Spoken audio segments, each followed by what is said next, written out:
رب اشرح لی صدری ویسر لی امری واحلل عقدۃ من لسانی یفقہوا قولی اعوذ باللہ من الشیطان الرجیم بسم اللہ الرحمن الرحیم۔ السلام علیکم۔ سورۃ البلد مکی ہے اور اس کی 20 آیات ہیں۔ نام پہلے ہی آیت لا اقسم بہذا البلد کے لفظ البلد کو اس کا نام قرار دیا ہے۔ زمان نزول اس کا مضمون اور انداز بیان مکہ معظمہ کے ابتدائی دور کی صورتوں کا سا ہے، مگر ایک اشارہ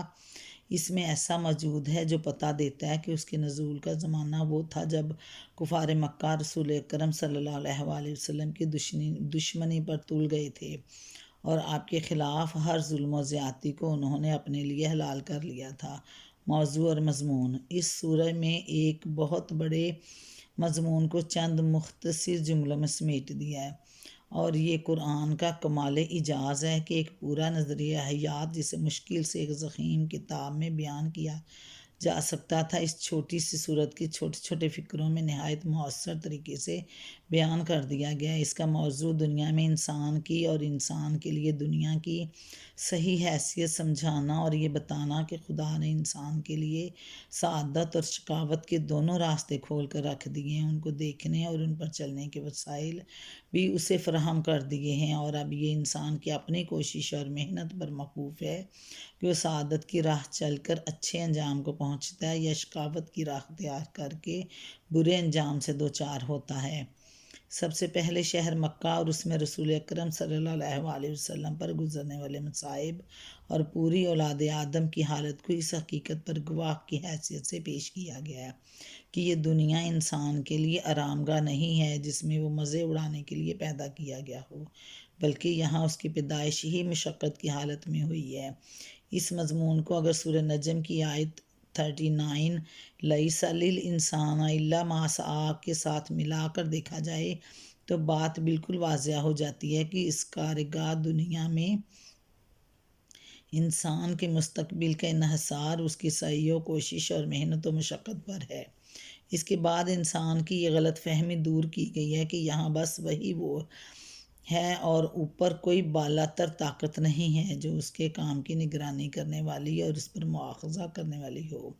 پھر انسان کے بہت سے جاہلانہ اخلاقی تصورات میں سے ایک چیز کو بطور مثال لے کر بتایا گیا ہے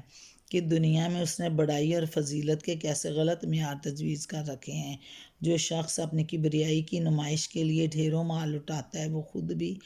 اپنی ان شاہ خرچیوں پر فخر کرتا ہے اور لوگ بھی اسے خوب داد دیتے ہیں، حالانکہ جو ہستی اس کے کام کی نگرانی کر رہی ہے وہ یہ۔ پھر انسان کے بہت سے جاہلانہ اخلاقی تصورات میں سے ایک چیز کو بطور مثال لے کر بتایا گیا کہ دنیا میں اس نے بڑائی اور فضیلت کے کیسے غلط معیار تجویز کر رکھے ہیں۔ جو شخص اپنی کبریائی کی نمائش کے لیے ڈھیروں مال لٹاتا ہے وہ خود بھی اپنی ان شاہ خرچیوں پر فخر کرتا ہے اور لوگ بھی اسے خوب داد دیتے ہیں، حالانکہ جو ہستی اس کے کام کی نگرانی کر رہی ہے وہ یہ دیکھتی ہے کہ اس نے یہ مال کن طریقوں سے حاصل کیا اور کن راستوں میں کس نیت اور کن اغراض و مقاصد کے لیے خرچ کیا۔ اس کے بعد اللہ تعالیٰ فرماتا ہے کہ ہم نے انسان کو علم کے ذرائع اور سوچنے سمجھنے کی صلاحیتیں دے کر اس کے سامنے بھلائی اور برائی کے دونوں راستے کھول کر رکھ دیے ہیں۔ ایک راستہ وہ ہے جو اخلاق کی پستیوں کی طرف جاتا ہے اور اس پر جانے کے لیے کوئی تکلیف نہیں اٹھانی پڑتی بلکہ نفس کو خوب لذت حاصل ہوتی ہے۔ دوسرا راستہ اخلاق کی بلندیوں کی طرف جاتا ہے جو ایک دشوار گزار گھاٹی کی طرح۔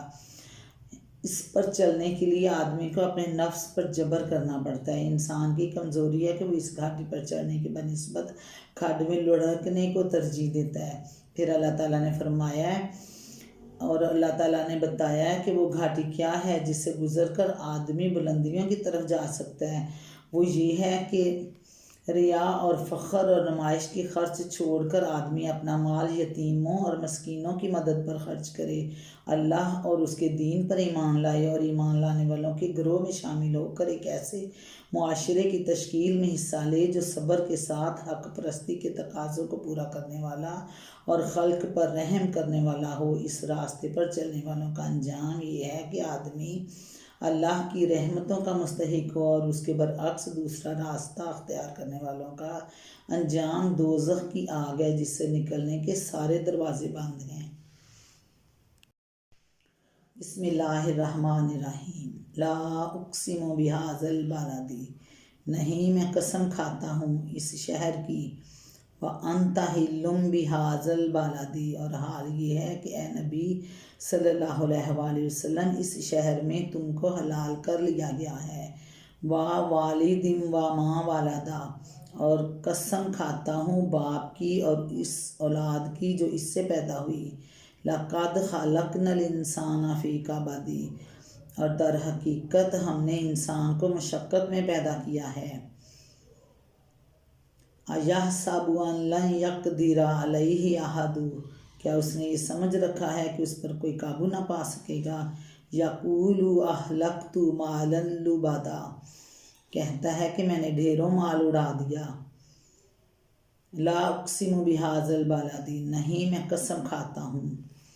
اس شہر کی۔ اس سے پہلے ہم سورہ قیامہ میں حاشیہ نمبر 1 میں اس بات کی وضاحت کر چکے ہیں کہ کلام کا آغاز نہیں سے کرنا پھر قسم کھا کر آگے کی بات شروع کرنا یہ معنی رکھتا ہے کہ لوگ کوئی غلط بات کہہ رہے تھے، جس کی تردید کرتے ہوئے فرمایا گیا کہ نہیں، بات وہ نہیں ہے جو تم سمجھے بیٹھے ہو، بلکہ میں فلاں فلاں چیزوں کی قسم کھاتا ہوں کہ اصل بات یہ ہے۔ اب رہا یہ سوال کہ وہ بات کیا تھی جس کی تردید میں یہ کلام نازل ہوا، تو اس پر بعد کا مضمون خود دلالت کر رہا ہے کہ کفار مکہ یہ کہتے تھے کہ ہم جس طرز زندگی پر چل رہے ہیں اس میں کوئی خرابی نہیں ہے، دنیا کی زندگی بس یہی کچھ ہے کہ کھاؤ پیو مزے اڑاؤ اور جب وقت آئے تو مر جاؤ۔ محمد صلی اللہ علیہ وآلہ وسلم خواہ مخواہ ہماری اس طرز زندگی کو غلط ٹھہرا رہے ہیں اور ہمیں ڈرا رہے ہیں کہ اس پر کبھی ہم سے باز پرس ہوگی اور ہمیں جزا و سزا سے سابقہ پیش آئے گا۔ اس شہر کی یعنی شہر مکہ کی اس مقام پر یہ بات کھولنے کی کوئی ضرورت نہ تھی کہ اس شہر کی قسم کیوں کھائی جا رہی ہے۔ اہل مکہ اپنے شہر کا پس منظر خود جانتے تھے کہ کس طرح ایک بے آب و گیا وادی میں سنسان پہاڑوں کے درمیان حضرت ابراہیم علیہ السلام نے اپنی ایک بیوی اور شیرخوار بچے کو یہاں لا کر بے سہارا چھوڑا، کس طرح یہاں ایک گھر بنا کر ایسی حالت میں حج کی منادی کی جب کہ دور دور تک کوئی اس منادی کا سننے والا نہ تھا، اور پھر کس طرح یہ شہر آخرکار تمام عرب کا مرکز بنا اور ایسا حرم قرار پایا کہ صدہا برس تک عرب کی سرزمین بے آئین میں اس کے سوا امن کا کوئی مقام نہ تھا۔ اصل الفاظ ہیں انت حل بہذا البلد، اس کے 3 معنی مفسرین نے بیان کیے، ایک یہ کہ آپ اس شہر میں مقیم ہیں اور آپ صلی اللہ علیہ وآلہ وسلم کے مقیم ہونے سے اس کی عظمت میں اور اضافہ ہو گیا، دوسرے یہ کہ اگرچہ یہ شہر حرم ہے مگر ایک وقت آئے گا جب کچھ دیر کے لیے یہاں جنگ کرنا اور دشمنان دین کو قتل کرنا آپ کے لیے حلال ہو جائے گا، تیسرا یہ کہ اس شہر میں جنگل کے جانوروں تک کو مارنا اور درختوں تک کو کاٹنا اہل عرب کے نزدیک حرام ہے اور ہر ایک کو یہاں امن میسر ہے، لیکن حال یہ ہو گیا ہے کہ اے نبی صلی اللہ علیہ وآلہ وسلم تمہیں یہاں کوئی امن نصیب نہیں، تمہیں ستانا اور تمہیں قتل کرنے کی تدبیریں کرنا حلال کر لیا گیا ہے۔ اگرچہ الفاظ میں تینوں معنوں کی گنجائش ہے، لیکن جب ہم آگے کے مضمون پر غور کرتے ہیں تو محسوس ہوتا ہے کہ پہلے 2 معنی اس سے کوئی مناسبت نہیں رکھتے اور تیسرا مفہوم ہی اس سے میل کھاتا ہے۔ اور قسم کھاتا ہوں باپ کی اور اس اولاد کی جو اس سے پیدا ہوئی،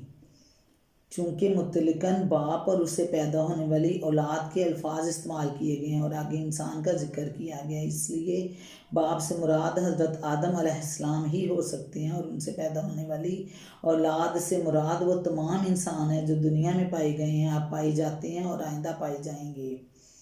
یقول اہلکت مالا لبدا، یہ ہے وہ بات جس پر وہ قسمیں کھائی گئی ہیں جو اوپر مذکور ہوئی ہیں۔ انسان کے مشقت میں پیدا کیے جانے کا مطلب یہ ہے کہ انسان اس دنیا میں مزے کرنے اور چین کی بانسری بجانے کے لیے پیدا نہیں کیا، بلکہ اس کے لیے دنیا محنت اور مشقت اور سختیاں جھیلنے کی جگہ ہے، اور کوئی انسان بھی اس حالت سے گزرے بغیر نہیں رہ سکتا ہے۔ یہ شہر مکہ گواہ ہے کہ کسی اللہ کے بندے نے اپنی جان کھپائی تھی تب یہ بسا اور عرب کا مرکز بنا اس شہر مکہ میں محمد صلی اللہ علیہ وسلم کی حالت گواہ ہے کہ وہ ایک مقصد کے لیے طرح طرح کی مصیبتیں برداشت کرتے رہے، حتیٰ کہ یہاں جنگل کے جانوروں کے لیے امان ہے مگر ان کے لیے نہیں، اور ہر انسان کی زندگی ماں کے پیٹ میں نطفہ قرار پانے سے لے کر موت تک کے آخری سانس تک اس بات پر گواہ ہے کہ اس کو قدم قدم پر تکلیف، مشقت، محنت، خطرات اور شدائد کے مرحلوں سے گزرنا پڑتا ہے۔ یعنی حقیقت میں ہم نے انسان کو مشقت میں پیدا کیا ہے۔ کیا اس نے یہ سمجھ رکھا ہے کہ اس پر کوئی قابو نہ پا سکے گا؟ کہتا ہے کہ میں نے ڈھیروں مال اڑا دیا۔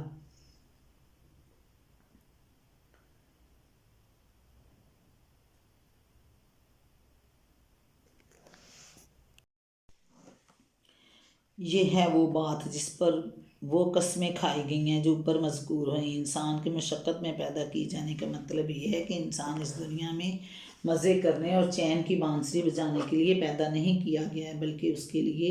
یہ دنیا محنت اور مشقت اور سختیاں جھیلنے کی جگہ ہے، اور کوئی انسان بھی اس حالت سے گزرے بغیر نہیں رہ سکتا ہے۔ یہ شہر مکہ گواہ ہے کہ کسی اللہ کے بندے نے اپنی جان کھپائی تھی، تب یہ بسا اور عرب کا مرکز بنا اس شہر مکہ میں محمد صلی اللہ علیہ وسلم کی حالت گواہ ہے کہ وہ ایک مقصد کے لیے طرح طرح کی مصیبتیں برداشت کر رہے ہیں، حتیٰ کہ یہاں جنگل کے جانوروں کے لیے امان ہے مگر ان کے لیے نہیں ہے، اور ہر انسان کی زندگی ماں کے پیٹ میں نطفہ قرار پانے سے لے کر موت کے آخری سانس تک اس بات پر گواہ ہے کہ اس کو قدم قدم پر تکلیف، مشقت، محنت اور خطرات اور شدائد کے مرحلوں سے گزرنا پڑتا ہے، جس کی تم بڑی سے بڑی قابل رشک حالت میں دیکھتے ہو۔ وہ بھی جب ماں کے پیٹ میں تھا تو ہر وقت اس خطرے میں مبتلا تھا کہ اندر ہی مر جائے یا اس کا اسقاط ہو جائے۔ زچگی کے وقت اس کی موت اور زندگی کے درمیان بال بھر سے زیادہ فاصلہ نہ تھا۔ پیدا ہوا تو اتنا بے بس تھا کہ کوئی دیکھ بھال کرنے والا نہ ہوتا تو پڑے پڑے ہی سس کر مر جاتا۔ چلنے کے قابل ہوا تو قدم قدم پر گرا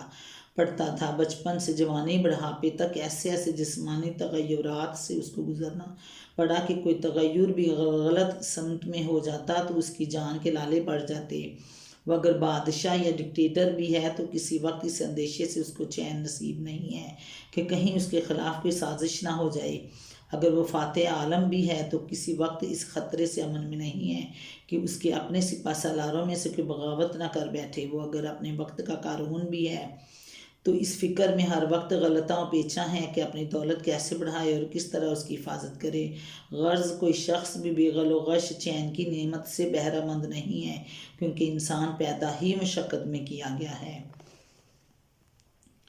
یعنی کہ یہ انسان جو ان حالات میں گھرا ہوا ہے، اس غرے میں مبتلا ہے کہ دنیا میں جو کچھ چاہے کرے، کوئی بالا تر اقتدار اس کو پکڑنے، اس کا سر نیچا کرنے کے والا نہیں ہے۔ حالانکہ آخرت سے پہلے خود اس دنیا میں بھی ہر آن وہ دیکھ رہا ہے کہ اس کی تقدیر پر کسی اور کی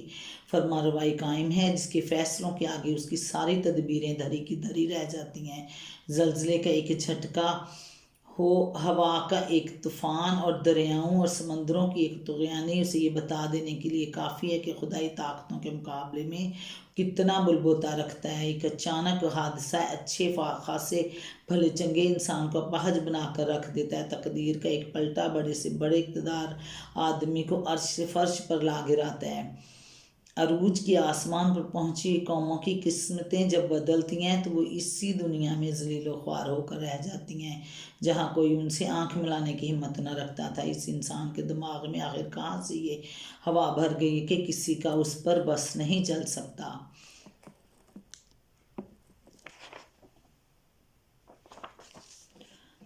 انفقت مالا لبادا، میں نے ڈھیر سارا مال خرچ کر دیا۔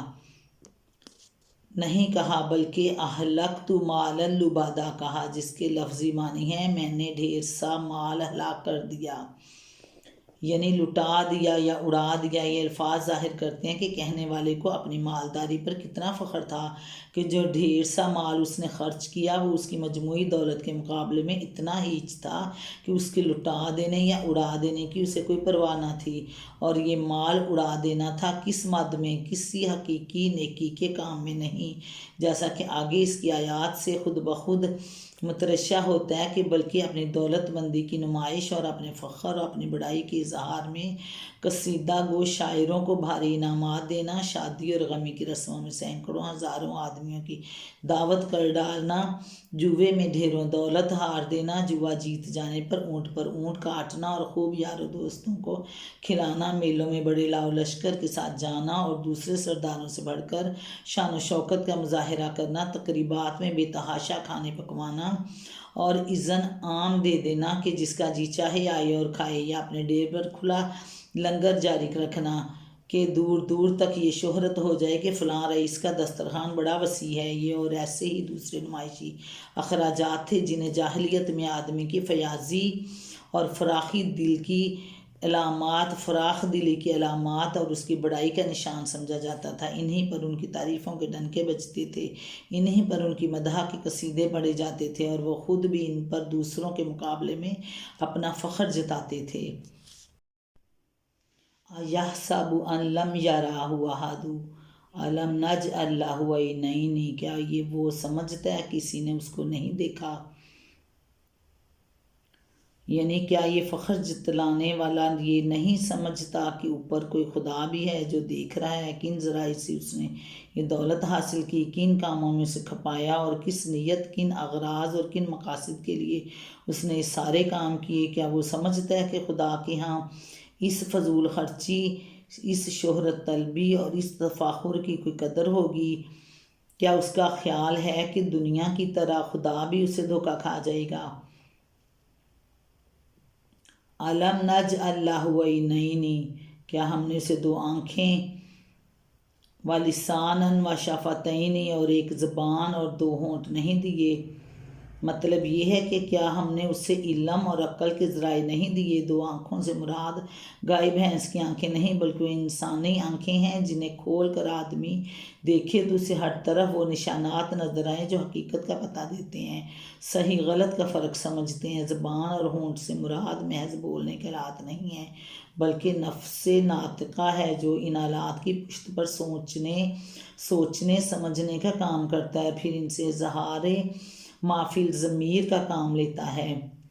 یعنی ہم نے محض عقل و فکر کی طاقتیں عطا کر کے اسے چھوڑ نہیں دیا کہ اپنا راستہ خود تلاش کرے، بلکہ اس کی رہنمائی بھی کی اور اس کے سامنے بھلائی اور برائی، نیکی اور بدی کے دونوں راستے نمایاں کر کے رکھ دیے۔ وَہَدَيْنَاهُ النَّجْدَيْنِ، اور دونوں نمایاں راستے اسے نہیں دکھا دیے تاکہ وہ خوب سوچ سمجھ کر ان میں سے جس کو چاہے اپنی ذمہ داری پر اختیار کرے۔ یہ وہی بات ہے جو سورۃ دہر میں فرمائی گئی کہ ہم نے انسان کو ایک مخلوط نطفے سے پیدا کیا تاکہ اس کا امتحان لیں، اور اس غرض کے لیے ہم نے اسے سننے اور دیکھنے والا بنایا، ہم نے اسے راستہ دکھایا، خواہ شکر کرنے والا بنے یا کفر کرنے والا بنے۔ اصل الفاظ ہیں فَلَقْ تَحَمَ الْعَقَبَہ۔ افتحام کے معنی ہے میں اپنے آپ کو کسی سخت اور مشقت طلب کام میں ڈالنا، اور عقبہ اس دشوار گزار راستے کو کہتے ہیں۔ عقبہ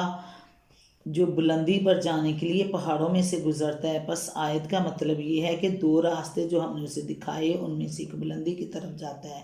مگر مشقت طلب اور دشوار گزار ہے، اس میں آدمی کو اپنے نفس اور اس کی خواہشوں سے اور شیطان کی ترغیبات سے لڑ کر چلنا پڑتا ہے، اور دوسرا آسان راستہ ہے جو کھڈوں میں اترتا ہے، مگر اسے پستی کی طرف جانے کے لیے کسی محنت کی ضرورت نہیں پڑتی بلکہ بس اپنے نفس کی باغیں ڈھیلی چھوڑ دینا کافی ہے، پھر آدمی خود نشیب کی طرف لڑکتا چلا جاتا ہے۔ اب یہ آدمی جس کو ہم نے دونوں راستے دکھا دیے، اس نے ان میں سے پستی کی جانب جانے والے راستے کو اختیار کر لیا اور اس مشقت طلب راستے کو چھوڑ دیا جو بلندی کی طرف جانے والا ہے۔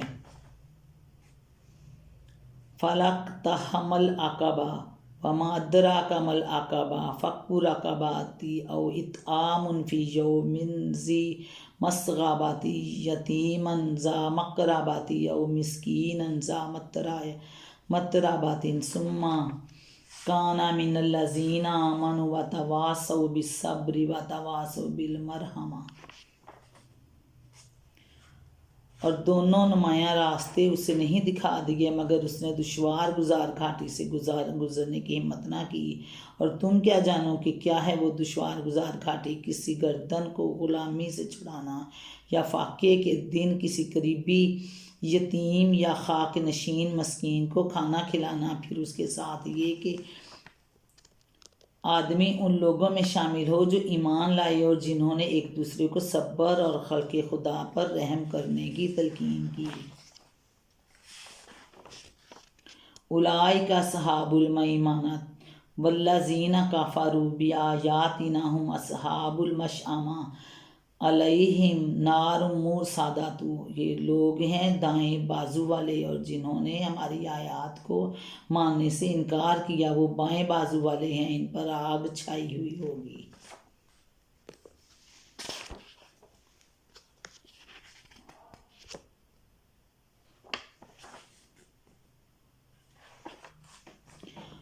اوپر چونکہ اس کی فضول خرچیوں کا ذکر کیا گیا ہے جو وہ اپنی بڑائی کی نمود و نمائش اور لوگوں پر اپنا فخر جتانے کے لیے کرتا ہے،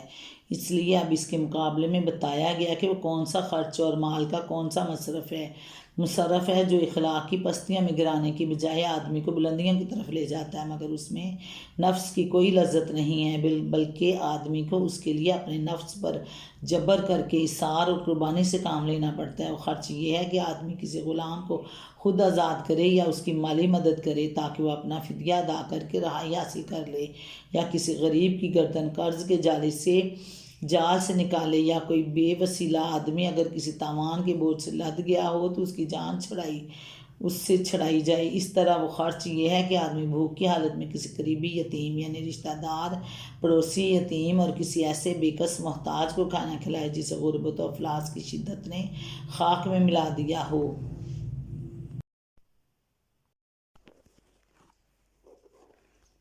اوپر چونکہ اس کی فضول خرچیوں کا ذکر کیا گیا ہے جو وہ اپنی بڑائی کی نمائش اور لوگوں پر اپنا فخر جتانے کے لیے کرتا ہے، اس لیے اب اس کے مقابلے میں بتایا گیا کہ کون سا خرچ اور مال کا کون سا مصرف ہے جو اخلاق کی پستیوں میں گرانے کی بجائے آدمی کو بلندیوں کی طرف لے جاتا ہے، مگر اس میں نفس کی کوئی لذت نہیں ہے، بلکہ آدمی کو اس کے لیے اپنے نفس پر جبر کر کے اصرار اور قربانی سے کام لینا پڑتا ہے۔ وہ خرچ یہ ہے کہ آدمی کسی غلام کو خود آزاد کرے یا اس کی مالی مدد کرے تاکہ وہ اپنا فدیہ ادا کر کے رہائی حاصل کر لے، یا کسی غریب کی گردن قرض کے جال سے نکالے، یا کوئی بے وسیلہ آدمی اگر کسی تاوان کے بوجھ سے لد گیا ہو تو اس کی جان اسے چھڑائے۔ اس طرح وہ خرچ یہ ہے کہ آدمی بھوک کی حالت میں کسی قریبی یتیم یعنی رشتہ دار یا پڑوسی یتیم یا کسی ایسے بے کس محتاج کو کھانا کھلائے جسے غربت و افلاس کی شدت نے خاک میں ملا دیا ہو اور جس کی دستگیری کرنے والا کوئی نہ ہو۔ ایسے لوگوں کی مدد سے آدمی کی شہرت کے ڈنکے تو نہیں بجتی، اور نہ ان کو کھلا کر آدمی کی دولت مندی اور دریا دلی کے وہ چرچے ہوتے ہیں جو ہزاروں کھاتے پیتے لوگوں کی شاندار دعوتیں کرنے سے ہوا کرتے ہیں، مگر اخلاق کی بلندیوں کی طرف جانے کا راستہ اسی دشوار گزار گھاٹی سے ہو کر گزرتا ہے۔ ان آیات میں نیکی کے جن کاموں کا ذکر کیا گیا ان کے بڑے فضائل رسول پاک صلی اللہ علیہ وسلم نے اپنے ارشادات میں بیان فرمائے ہیں۔ مثلاً فکو رقبات، گردن چھڑانے کے بارے میں حضور کے بکثرت احادیث روایات میں نقل ہوئی ہیں، جن میں سے ایک حضرت ابو ہریرہ رضی اللہ عنہ کی یہ روایت ہے کہ حضور صلی اللہ علیہ وسلم نے فرمایا، جس شخص نے ایک مومن غلام کو آزاد کیا اللہ تعالیٰ اس غلام کے ہر عضو کے بدلے میں آزاد کرنے والے شخص کے ہر عضو کو دوزخ کی آگ سے بچا لے گا، ہاتھ کے بدلے میں ہاتھ، پاؤں کے بدلے میں پاؤں، شرمگاہ کے بدلے میں شرمگاہ۔ مسند احمد، بخاری، مسلم، ترمذی، نسائی۔ حضرت علی بن حسین رضی اللہ عنہ امام زین العابدین نے اس حدیث کے راوی سعد بن مرجانہ سے پوچھا، کیا تم نے ابو ہریرہ رضی اللہ عنہ سے یہ حدیث خود سنی؟ انہوں نے کہا ہاں۔ اس پر امام زین العابدین نے اپنے سب سے قیمتی غلام کو بلایا اور اسی وقت اسے آزاد کر دیا۔ مسلم میں بیان کیا گیا کہ اس غلام کے لیے ان کو 10,000 درہم قیمت مل رہی تھی۔ امام ابو حنیفہ اور امام شعبی نے رحمۃ اللہ نے اسی آیت کی بنا پر کہا غلام آزاد کرنا صدقے سے افضل ہے، کیونکہ اللہ تعالیٰ نے اس کا ذکر صدقے پر مقدم رکھا ہے۔ مساکین کی مدد کے فضائل بھی حضور پاک صلی اللہ علیہ وآلہ وسلم نے بکثرت احادیث میں ارشاد فرمائے ہیں۔ ان میں سے ایک حضرت ابو ہریرہ رضی اللہ عنہ کی یہ حدیث ہے، حضور صلی اللہ علیہ وآلہ وسلم نے فرمایا، بیوہ اور مسکین کی مدد کے لیے دوڑ دھوپ کرنے والا ایسا ہے جیسے جہاد فی سبیل اللہ میں دوڑ دھوپ کرنے والا۔ اور حضرت ابو ہریرہ کہتے ہیں کہ مجھے یہ خیال ہوتا ہے کہ حضور صلی اللہ علیہ وآلہ وسلم نے یہ بھی فرمایا تھا کہ وہ ایسا ہے جیسے وہ شخص جو نماز میں کھڑا رہے اور آرام نہ لے اور جو پے در پہ روزے رکھے اور کبھی روزہ نہ چھوڑے۔ بخاری مسلم میں۔ یتامہ کے بارے میں تو حضور پاک صلی اللہ علیہ وآلہ وسلم کے بے شمار ارشادات ہیں۔ حضرت سہل رضی اللہ عنہ بن سعد کی روایت ہے، رسول اللہ صلی اللہ علیہ وآلہ وسلم نے فرمایا، اور وہ شخص جو کسی رشتہ دار یا غیر رشتہ دار یتیم کی کفالت کرے جنت میں اس طرح ہوں گے۔ یہ فرما کر آپ نے شہادت کی انگلی اور بیچ کی انگلی کو اٹھا کر دکھایا، دونوں انگلیوں کے درمیان تھوڑا سا فاصلہ رکھا۔ بخاری شریف میں۔ حضرت ابو ہریرہ رضی اللہ عنہ حضور پاک صلی اللہ علیہ وسلم کا یہ ارشاد نقل کرتے ہیں کہ مسلمانوں کے گھروں میں بہترین گھر وہ ہے جس میں کسی یتیم سے نیک سلوک ہو رہا ہو، اور بدترین گھر وہ ہے جس میں کسی یتیم سے برا سلوک ہو رہا ہو۔ ابن ماجہ۔ بخاری۔ حضرت ابو امامہ کہتے ہیں کہ حضور پاک صلی اللہ علیہ وآلہ وسلم نے فرمایا، جس نے کسی یتیم کے سر پر ہاتھ پھیرا اور محض اللہ کی خاطر پھیرا،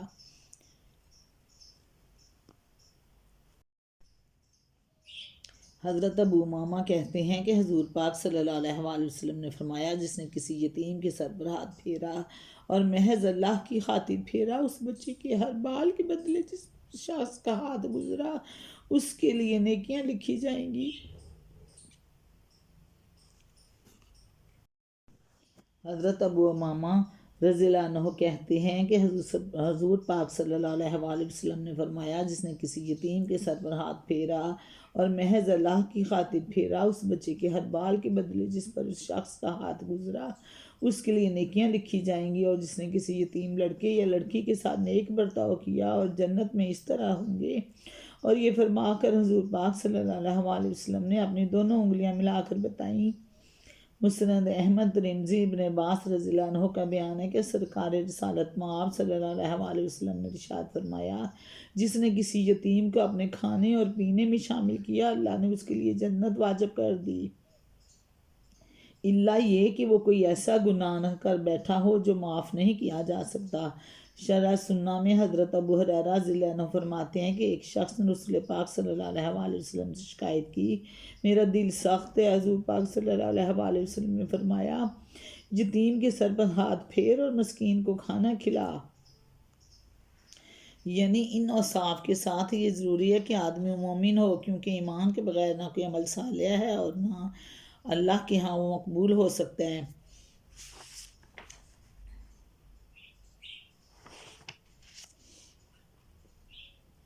یعنی ان اوصاف کے ساتھ یہ ضروری ہے کہ آدمی مومن ہو، کیونکہ ایمان کے بغیر نہ کوئی عمل صالح ہے اور نہ اللہ کے ہاں وہ مقبول ہو سکتا ہے۔ قرآن مجید میں بکثرت مقامات پر اس کی تصریح کی گئی ہے کہ نیکی وہی قابل قدر اور ذریعہ نجات ہے جو ایمان کے ساتھ ہو۔ مثلا سورہ نساء میں فرمایا، جو نیک اعمال کرے خواہ وہ مرد ہو یا عورت اور وہ مومن، تو ایسے لوگ جنت میں داخل ہوں گے۔ آیت نمبر 124 سورۃ نحل میں فرمایا، جو نیک عمل کرے خواہ وہ مرد ہو یا عورت اور ہو وہ مومن، تو ہم اسے پاکیزہ زندگی بسر کرائیں گے اور ایسے لوگوں کو ان کا اجر ان کے بہترین اعمال کے مطابق عطا کریں گے۔ آیت 97 سورۃ مومن میں فرمایا، اور جو نیک عمل کرے خواہ وہ مرد ہو یا عورت اور ہو وہ مومن، ایسے لوگ جنت میں داخل ہوں گے، وہاں ان کو بے حساب رزق دیا جائے گا۔ قرآن پاک کا جو شخص بھی مطالعہ کرے گا وہ یہ دیکھے گا کہ اس کتاب میں جہاں بھی عمل صالح کے اجر اور اس کی جزائے خیر کا ذکر کیا گیا، وہاں لازماً اس کے ساتھ ایمان کی شرط لگی ہوئی ہے۔ عمل بلا ایمان کو کہیں بھی خدا کے ہاں مقبول نہیں قرار دیا اور نہ اس پر کسی اجر کی امید دلائی گئی ہے۔ اس مقام پر یہ اہم نکتہ بھی نگاہ سے مخفی نہ رہنا چاہیے کہ آیت میں یہ نہیں فرمایا کہ پھر وہ ایمان لایا، بلکہ یہ فرمایا گیا کہ پھر وہ ان لوگوں میں شامل ہوا جو ایمان لائے۔ اس کے معنی یہ ہے کہ محض ایک فرد کی حیثیت سے اپنی جگہ ایمان لا کر رہ جانا مطلوب نہیں، بلکہ مطلوب یہ ہے کہ ہر ایمان لانے والا ان دوسرے لوگوں کے ساتھ مل جائے جو ایمان لائے ہیں، تاکہ اس اہل ایمان کی ایک جماعت بنے، ایک مومن معاشرہ وجود میں آئے اور اجتماعی طور پر ان بھلائیوں کو قائم کیا جائے جن کا قائم کرنا، اور ان برائیوں کو مٹایا جائے جن کا مٹانا ایمان کا تقاضا ہے۔ یہ مومن معاشرے کی دو اہم خصوصیات ہیں جن کو دو مختصر فکروں میں بیان کر دیا ہے۔ پہلی خصوصیت یہ ہے کہ اس کے افراد ایک دوسرے کو صبر کی تلقین کریں، اور دوسری یہ کہ وہ ایک دوسرے کو رحم کی تلقین کریں۔ جہاں تک صبر کا تعلق ہے، ہم اس سے پہلے بارہا اس امر کی وضاحت کر چکے ہیں کہ قرآن مجید میں جس وسیع مفہوم میں اس لفظ کو استعمال کرتا ہے، اس کے لحاظ سے مومن کی پوری زندگی صبر کی زندگی اور ایمان کے راستے پر قدم رکھتے ہی آدمی کے صبر کا امتحان شروع ہو جاتا ہے۔ خدا کی فرض کردہ عبادتوں کے انجام دینے میں صبر درکار ہے، خدا کے احکام کی اطاعت و پیروی میں صبر کی ضرورت ہے، خدا کی حرام کی ہوئی چیزوں سے بچنا صبر کے بغیر ممکن نہیں، اخلاق کی برائیوں کو چھوڑنا اور پاکیزہ اخلاق اختیار کرنا صبر چاہتا ہے۔ قدم قدم پر گناہوں کی ترغیبات سامنے آتی ہیں جن کا مقابلہ صبر ہی سے ہو سکتا ہے۔ بے شمار مواقع زندگی میں ایسے پیش آتے ہیں جن میں خدا کے قانون کی پیروی کی جائے تو نقصانات، تکالیف، مصائب، محرومیوں سے سابقہ پڑتا ہے، اور اس کے برعکس نافرمانی کی راہ اختیار کی جائے تو فائدے اور لذتیں حاصل ہوتی نظر آتی ہیں۔ صبر کے بغیر ان مواقع سے کوئی مومن بخیریت نہیں گزر سکتا۔ پھر ایمان کی راہ اختیار کرتے ہی آدمی کو اپنے نفس اور اس کی خواہشات سے لے کر اپنے اہل و عیال، اپنے خاندان، اپنے معاشرے، اپنے ملک و قوم اور دنیا بھر کے شیاطین، جن و انس کی مزاحمتوں کا سامنا کرنا پڑتا ہے، تاکہ حتیٰ کہ راہ خدا میں ہجرت اور جہاد کی نوبت بھی آ جاتی ہے۔ ان سب حالات میں صبر ہی کی صفت آدمی کو ثابت قدم رکھ سکتی ہے۔ اب یہ ظاہر بات ہے کہ ایک مومن اکیلا اس شدید امتحان میں پڑ جائے تو ہر وقت شکست کھا جانے کے خطرے سے دوچار ہوگا اور مشکل ہی سے کامیاب ہو سکے گا، بخلاف اس کے کہ اگر ایک مومن معاشرہ ایسا موجود ہو جس کا ہر فرد خود بھی صابر ہو اور جس کے بارے میں سارے افراد ایک دوسرے کو صبر کے اس ہماگیر امتحان میں سہارا بھی دے رہے ہوں تو کامرانیاں اس معاشرے کے قدم چومیں گی۔ بدی کے مقابلے میں ایک بے پناہ طاقت پیدا ہو جائے گی۔ انسانی معاشرے کو بھلائی کے راستے پر لانے کے لیے ایک زبردست لشکر تیار ہو جائے گا۔ رحم تو اہل ایمان کے معاشرے کی امتیازی شان یہی ہے کہ وہ ایک سنگ دل، بے رحم اور ظالم معاشرہ نہیں ہوتا، بلکہ انسانیت کے لیے رحیم و شفیق اور آپس میں ایک دوسرے کا ہمدرد و غمخوار معاشرہ ہوتا ہے۔ فرد کی حیثیت سے بھی ایک مومن اللہ کی شان رحیمی کا مظہر ہے، اور جماعت کی حیثیت سے بھی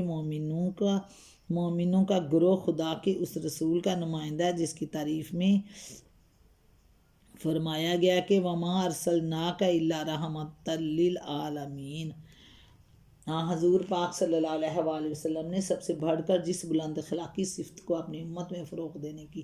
کوشش فرمائی وہ یہی رحم کی صفت ہے۔ مثال کے طور پر آپ کے حسب ذیل ارشادات ملاحظہ ہوں جن سے معلوم ہوتا ہے کہ آپ کی نگاہ میں اس کی کیا اہمیت تھی۔ حضرت جریر بن عبداللہ کی روایت ہے کہ رسول پاک صلی اللہ علیہ وآلہ وسلم نے فرمایا لا یرحم اللہ من لا یرحم الناس، اللہ اس شخص پر رحم نہیں کرتا جو انسانوں پر رحم نہیں کرتا۔ پھر حضرت عبداللہ بن عمرو بن العاص کہتے ہیں کہ حضور صلی اللہ علیہ وآلہ وسلم نے فرمایا رحم کرنے والوں پر رحمان رحم کرتا ہے، زمین والوں پر رحم کرو، آسمان والا تم پر رحم کرے گا۔ حضرت ابو سعید رضی اللہ عنہ خدری حضور صلی اللہ علیہ وآلہ وسلم کا یہ ارشاد نقل کرتے ہیں جو رحم نہیں کرتا اس پر رحم نہیں کیا جاتا۔ ابن عباس رضی اللہ عنہ فرماتے ہیں کہ رسول پاک صلی اللہ علیہ وآلہ وسلم نے فرمایا وہ شخص ہم میں سے نہیں جو ہمارے چھوٹے پر رحم نہ کھائے اور بڑے کی توقیر نہ کرے۔ جس نے ہمارے چھوٹے پر رحم نہ کھایا اور ہمارے بڑے کا حق نہ پہچانا وہ ہم میں سے نہیں ہے۔ حضرت ابو ہریرہ فرماتے ہیں آپ صلی اللہ علیہ وآلہ وسلم نے فرمایا بدبخت آدمی کے دل ہی سے رحم سلب کر لیا جاتا ہے۔ وہ شخص ہے جو ہر ہر قسم کے لیے رحیم اور رقیق القلب ہو۔ حضرت عباس بن حمار کی روایت ہے کہ آپ صلی اللہ علیہ وآلہ وسلم نے فرمایا 3 قسم کے آدمی جنتی ہیں، ان میں سے ایک وہ شخص ہے جو ہر رشتہ دار اور ہر مسلمان کے لیے رحیم اور رقیق القلب ہو۔ حضرت نعمان بن بشیر رضی اللہ عنہ کا بیان ہے، آپ صلی اللہ علیہ وآلہ وسلم نے فرمایا تم مومنوں کو آپس کے رحم اور محبت اور ہمدردی کے معاملہ میں ایک جسم کی طرح پاؤ گے۔ اگر ایک عضو میں کوئی تکلیف ہو تو سارا جسم اس کی خاطر بے خوابی اور بخار میں مبتلا رہتا ہے۔ مومن دوسرے مومن کے لیے اس دیوار کی طرح ہے جس کا ہر حصہ دوسرے حصے کو مضبوط کرتا ہے۔ مسلمان کا بھائی ہے، نہ اس پر ظلم کرتا ہے، نہ اس کی مدد سے باز رہتا ہے۔ جو شخص اپنے بھائی کی کسی حاجت کو پورا کرنے میں لگا ہو، اللہ اس کی حاجت پوری کرنے میں لگ جائے گا، اور جو شخص کسی مسلمان کو کسی مصیبت سے نکالے گا، اللہ تعالیٰ اسے روز قیامت کی مصیبتوں میں سے کسی مصیبت سے نکال دے گا، اور جو شخص کسی مسلمان کی عیب پوشی کرے گا، اللہ قیامت کے روز اس کی عیب پوشی کرے گا۔ ان ارشادات سے معلوم ہوتا ہے کہ نیک اعمال کرنے والوں کو ایمان لانے کے بعد اہل ایمان کے گروہ میں شامل ہونے کی جو ہدایات قرآن مجید کی اس آیت میں دی گئی ہیں، اس سے کس قسم کا معاشرہ بنانا مقصود ہے۔ اولئک اصحاب المیمنۃ والذین کفروا بآیاتنا ھم اصحاب المشأمہ علیہم نار مؤصدۃ۔ یہ لوگ ہیں دائیں بازو والے، اور جنہوں نے ہماری آیات کو ماننے سے انکار کیا وہ بائیں بازو والے ہیں، ان پر آگ چھائی ہوئی ہوگی۔ دائیں بازو اور بائیں بازو کی تشریح سورہ واقعہ کی تفسیر میں گزر چکی ہے، یعنی آگ اس طرح ان کو ہر طرف سے گھیرے ہوئے ہوگی، اس سے نکلنے کا کوئی راستہ نہ انہیں مل رہا ہوگا۔ ربنا آتنا فی الدنیا حسنۃ وفی الآخرۃ حسنۃ وقنا عذاب النار۔ اللہ دنیا و آخرت میں امت محمد کو سرخرو کرے۔ اللہ تعالیٰ نماز کی توفیق دے، جو بے نماز ہیں اللہ تعالیٰ انہیں نماز پڑھنے کی توفیق دے۔ اللہ دنیا و آخرت میں سرخرو کرے۔ ربنا آتنا فی الدنیا حسنۃ وفی الآخرۃ عذاب النار۔ السلام علیکم ورحمۃ اللہ وبرکاتہ۔